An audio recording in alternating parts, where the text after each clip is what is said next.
Hey guys, welcome back. If you're new here, could you please smash that subscribe button, maybe hit like if you want to. At the moment we're just on lunch. I'm at the Cut Softwood Pruning Seminar in Hobart, or at Marilla Estate, or Mona, if you're not from Tasmania.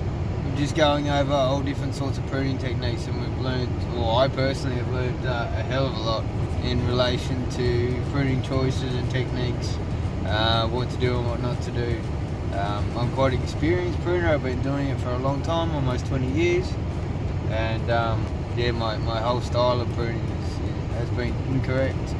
Not necessarily incorrect, but if you want to improve the longevity of the vine, then there is a correct way to prune to ensure that happens, and prevent desiccation in the vine, which happens when you make a small cut and that particular area dies back, and it dies back into the area that you removed it from. If you do a cross section of the vine, if you were to cut it straight up the middle of the trunk with a bandsaw, you would see that the desiccation, or the dead wood area, actually penetrates right into the vascular system of the vine, which means that you interrupt the flow of sap through the plant, through causing all the decay that happens when you cut off flush.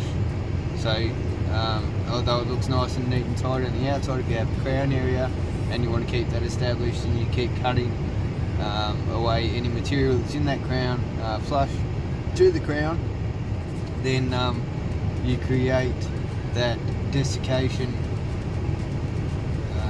problem area. A representative from a team called the Master Pruners. Their focus is pruning techniques that improve the vascular system of the vine, and stop that decaying factor that we're actually incorporating into a vine when we prune it. Anyway, great stuff. I'm learning a lot. It's really interesting. Lunch is almost over, so I'm gonna fly. So catch the rest of the course. See ya shortly. As part of the course, we went outside to look at some of the vines, and here you can see just under the lady's right hand the desiccation from the original crown, how much of an effect it's had, and all the white tissue that you can see is the vascular tissue of the vine that's still intact, whereas the brown tissue is all the desiccation that's been caused by previous pruning exercises.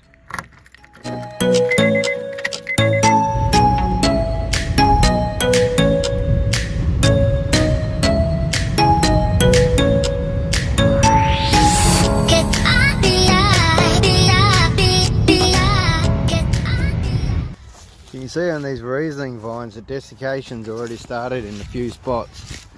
Just here, this cut was made, who knows how long ago, but desiccation started inside the trunk. Here, another spot, and just here, another spot. You can guarantee that that's died back quite a ways into here. Another one just here. However, there is some living tissue that goes around the back of this plant. Vines are very resilient when it comes to surviving.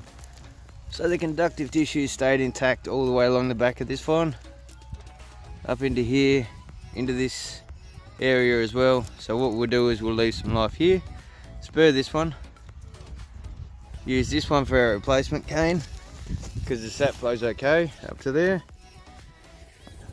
We'll get rid of this one, but leave some life here, so we keep the conductive tissue alive at the back of the vine here. Try to preserve that as best we can. And coming over to this side, the conductive tissue is also okay along here.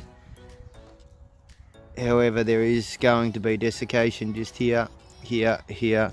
So we'll try to keep the back of this vine alive and keep the vascular tissue intact. And we'll come across, leave some life here, leave some life here, and come across to here, using this for our replacement cane and spurring the one down the back here. And again, just constantly trying to leave some life. So every bud that you leave is a beacon telling the vine to direct sap flow and vascular tissue to that area. Now cutting here is fine because it doesn't matter if it dies from here up. All that matters is we maintain the vascular tissue to this particular area. So we're going to spur this one. I'm going to cut the back of this off. And we're going to do a basal cut just here, which is leaving this basal bud just here alive and cutting through this one. So this is a basal cut. And here, if we can get the camera to focus, we've left this basal bud alive and we've cut through this one.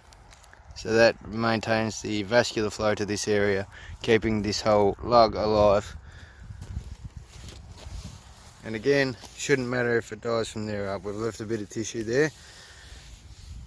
The other important thing is leaving some area for it to actually die back, because that desiccation is going to happen no matter what, but we want it to happen to this area and not to die back into the plant, destroying the vascular tissue that's there. I'm still trying to wrap my head around the whole concept, but it makes perfect sense. Yeah, and we'll do a cut. Maybe to be safe, we'll preserve all of this area down below, cut through here, and we can always trim it up next year. Maintain the vascular tissue here, do another basal cut. Another basal cut.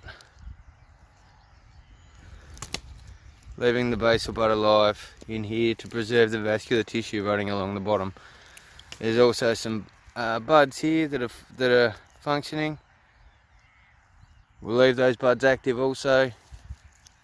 Trimming them off in spring is the best option.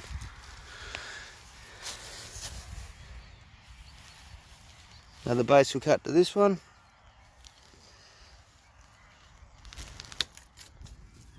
Leave that one active.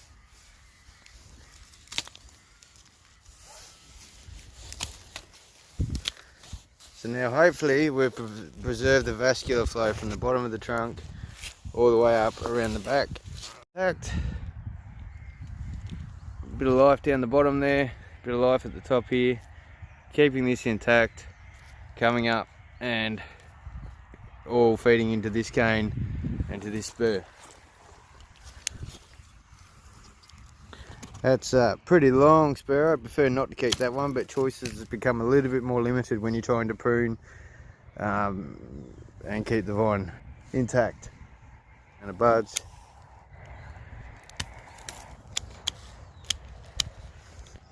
I've had an interesting thought since the pruning method that we were just taught. So, my thought is that when you go through and prune, if you cane prune and you cut through the last node, say you want to leave nine active buds, so you count your 9 buds, cut through the 10th. Now that last internode where you cut dies back to the 9th bud. It doesn't die back any further than that node.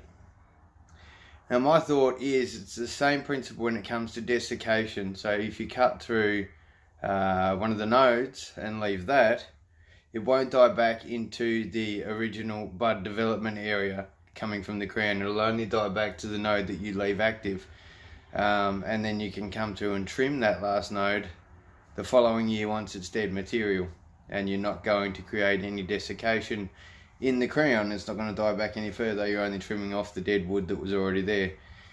So that's what I'm going to trial this season on the Riesling that I'm pruning currently. If it fails, I can always go back to the pruning method that was taught at the course.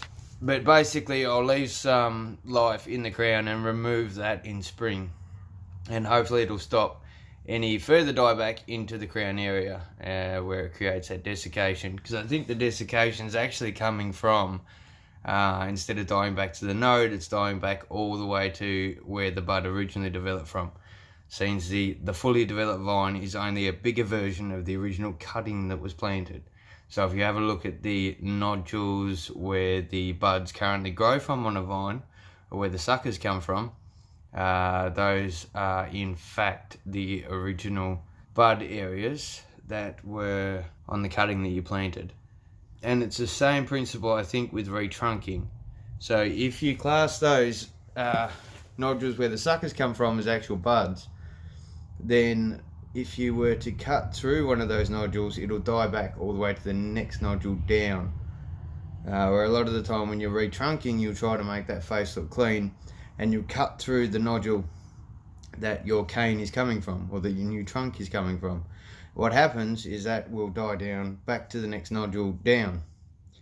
But the problem therein lies that it will keep the conductive tissue on one side, but the other side will die back completely all the way down to the node, or usually to the ground. When you're retrunking, you want the trunk to come from as low as possible, often below the dripper line, or from as close to the base as possible. So yeah, my theory is to leave the entire trunk until spring, then cut through the node with a chainsaw or something like that.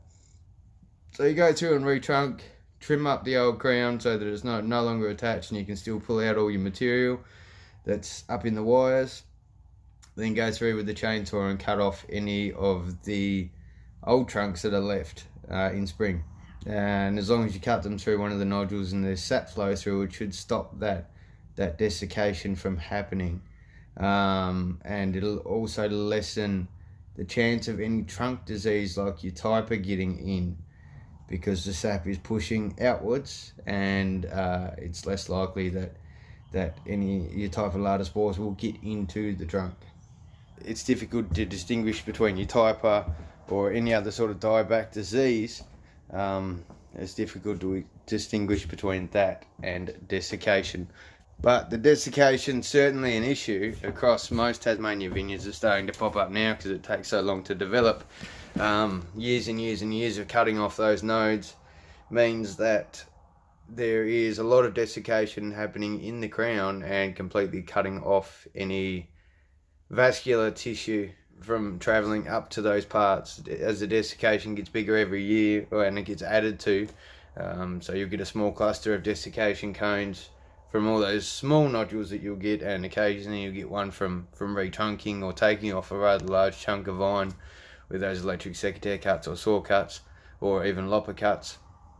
And removing that big section means that you get the desiccation happen rather quickly and in a big spot, whereas all those little cuts eventually join together and create a large desiccation cone, same as removing a big portion of the trunk itself.